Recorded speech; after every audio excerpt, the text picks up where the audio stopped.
ગુજરાત અને ગુજરાત સરકારમાં જેનો દબદબો વર્ષોથી રહ્યો છે તેવો પાટીદાર સમાજ ફરી જૂની માગ સાથે મેદાને આવ્યો છે। છેલ્લા ઘણા સમયથી સમાજમાં વધતા પ્રેમ લગ્ન આજે ચિંતાનો વિષય બની સામે આવી રહ્યા છે।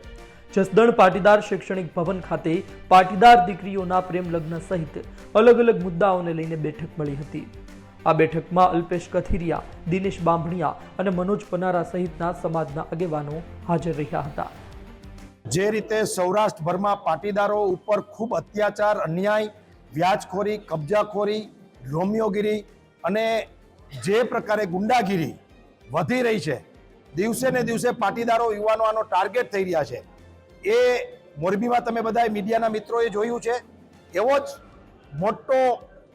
પ્રશ્ન એ જસદણ તાલુકાના ગામડા અને શહેરમાં છે। તો આજે અહીંયા પાટીદાર સમાજના ખૂબ મોટી સંખ્યામાં યુવાનો એકત્રિત થયા હતા અને અત્યારે જ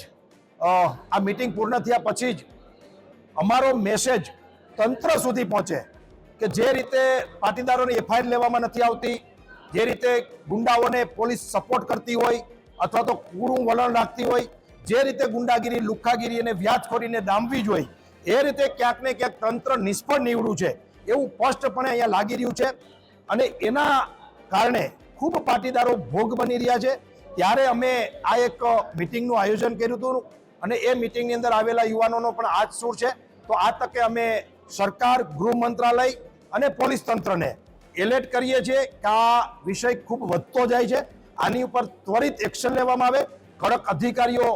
કડકાઈથી કામ લે અને ગુંડાગીરી અને વ્યાજખોરીને નાથ મોયડો નાખે। અમે એવું ઈચ્છીએ છીએ, મીડિયાના માધ્યમથી સરકારને પણ વિનંતી કરીએ છીએ અને મીડિયાના મિત્રોને વિનંતી કરીએ છીએ કે આ વિષય છે ને એ ખૂબ છે, પણ લોકો આબરૂ ન જાય એટલા માટે એને ઢાક પીછોડા કરતા હોય છે ને એક પાટીદાર સમાજને આબરૂનો ઇસ્યુ ખૂબ છે ને એ અમારી પરંપરા છે। તો મારી વિનંતી છે સરકારને કે જેમ બળાત્કાર જે દીકરી ઉપર કે બહેન ઉપર થયું એનું નામ છપાતું નથી, એનું એડ્રેસ નથી છપાતું, તો વ્યાજખોરીનો જે ભોગ બનેલા યુવાનો છે એમનું પણ નામ મીડિયામાં ના આવે અને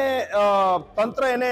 થોડીક અંગત રીતે મદદ કરે તો ઘણા બધા કેસ આ તાલુકામાં પણ બહાર આવી શકે એમ છે। ઘણા લોકોની જમીન ઉપર કબજા થઈ ગયા છે, ઘણા લોકોની જમીનો લખાવી લીધી છે અને ઘણા લોકો આ લાઈનમાં છે। એટલે આ સળગતો પ્રશ્ન છે, અહીંયા કદાચ જાહેરમાં કોઈ બોલી ન શકે, પણ આવતા દિવસોમાં જેમ મોરબીમાં 25 કેસ આઈજી સામે થયા, પરંતુ અત્યારે સતત ફરિયાદોનો મારો ચાલુ છે, એવી રીતે અહીંયા પણ દિનેશભાઈ અને એની આ ટીમ છે ભવનની, એ આ પ્રકારના લોકોને મળશે, હૂંફ આપશે, માનસિક તૈયાર કરશે અને પછી એને પોલીસ સ્ટેશન સુધી અને લીગલી જે પ્રોસેસ હશે એ કરાવશે। જસદણ તાલુકાના પાટીદાર પરિવારો દ્વારા સમગ્ર તાલુકા અને વિસ્તારોમાં અને પાટીદાર પરિવારોને પડતી મુશ્કેલીઓ બાબતે એક મિટિંગનું આયોજન કરવામાં આવ્યું હતું। આ મિટિંગમાં ગ્રામ્ય વિસ્તાર અને શહેર વિસ્તારના પીડિતો અને લોકો દ્વારા અને આગેવાનો દ્વારા ખૂબ જ મોટી સંખ્યામાં હાજરી આપવામાં આવી। મેઇન ઉદ્દેશ એ છે કે સમાજની પ્રશ્નો અને વાચા આપવા માટેના, ઉજાગર કરવા માટેના સરકારના કાયદાઓ અને જે કંઈ પરિસ્થિતિઓ ઊભી થાય છે એનો સામનો કઈ રીતે કરવો અને જે વ્યાજખોરી, લુખ્ખાગીરી, ગુંડાગીરી અને રોમિયોગીરી અને ઓનલાઈન ગેમિંગના પ્રશ્નોને લઈને આ પ્રશ્ન મુખ્ય છે। દીકરીઓને બગાડવાનો પ્રશ્ન સૌથી મોટો વિશેષ છે। ત્યારે આ પ્રશ્નોમાં સરકાર તરફી પણ એક મેસેજ આપવાનો પ્રયાસ અહીંથી કરવામાં આવ્યો છે કે આ સમાજ અને દરેક સમાજ એવું ઈચ્છે છે કે આ બધામાંથી આ લોકોને રક્ષણ મળે, એટલે ખાસ કરીને સંગઠન દ્વારા સરકારના પ્રશ્નો સુધી વાત પહોંચાડવા માટેના આ મિટિંગનું આજે આયોજન થયું હતું અને આ મિટિંગમાં જસદણ તાલુકાના આજુબાજુના વિસ્તારના તમામ લોકો દ્વારા મોટી સંખ્યામાં ભાઈઓ અને બહેનો હાજર રહ્યા। ગ્રામ્ય વિસ્તારોમાં જે ફરિયાદો થઈ છે એમાં હજુ ઘણા બધા લોકો એમાં સંડોવાયેલા છે, ઘણી બધી દીકરીઓનો પણ એમાં ભોગ બનેલો છે, એટલે અમે તંત્રને એ નામ પણ આપીશું, પોલીસને, કારણ કે પરિવાર પોતાની ઇજ્જત અને પરિવારની આબરૂ બચાવવા માટેના પણ પ્રયાસો કરતા હોય છે, ત્યારે એ જાળવવું પણ અમારી જવાબદારી છે। તેમ આ પરિવારોને ખાસ અમે ફરિયાદ નોંધવા માટેનો પ્રયાસ કરીશું અને સરકાર અને પોલીસ તંત્રનો એમાં ઉપયોગ કરી અને જે લોકો આમાં પીડિત બન્યા છે એને ન્યાય અપાવીશું।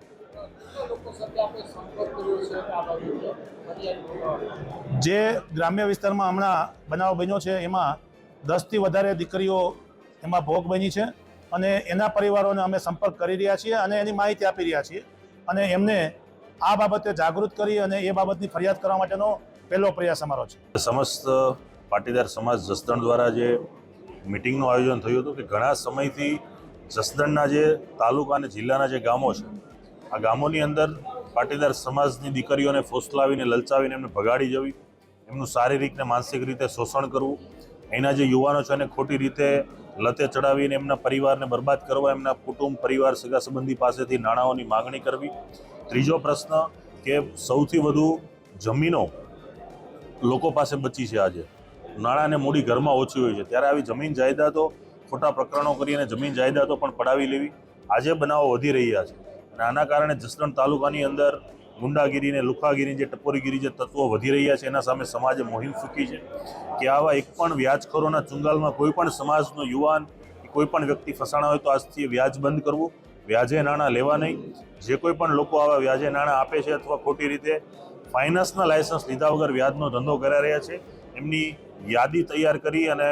પોલીસ પ્રશાસનને સોંપવી અને સરકાર પાસેથી એમના સહકાર લઈ અને આ તમામની આટડીઓ બંધ થાય, વ્યાજખોરી નાબૂદી થાય, લુખાઓનો જે ત્રાસ છે બંધ થાય અને સમાજની દીકરીઓ ખૂબ સુરક્ષિત રહે એના હેતુસર આજે સમાજની મિટિંગનું આયોજન કર્યું છે અને સમાજના દરેક લોકોએ ઉપસ્થિત થઈ અને બધી વાતોને સમર્થન આપ્યું છે કે આ જે પણ મુહિમ છે એની સાથે સમાજના દરેક લોકો સાથે. સમાજની દીકરીઓની બાબતમાં 4 દિવસ પહેલા જસદણની અંદર એક વિધર્મી યુવાન દ્વારા 16 વર્ષથી પણ નાની દીકરીઓનું જે શોષણ થયું છે,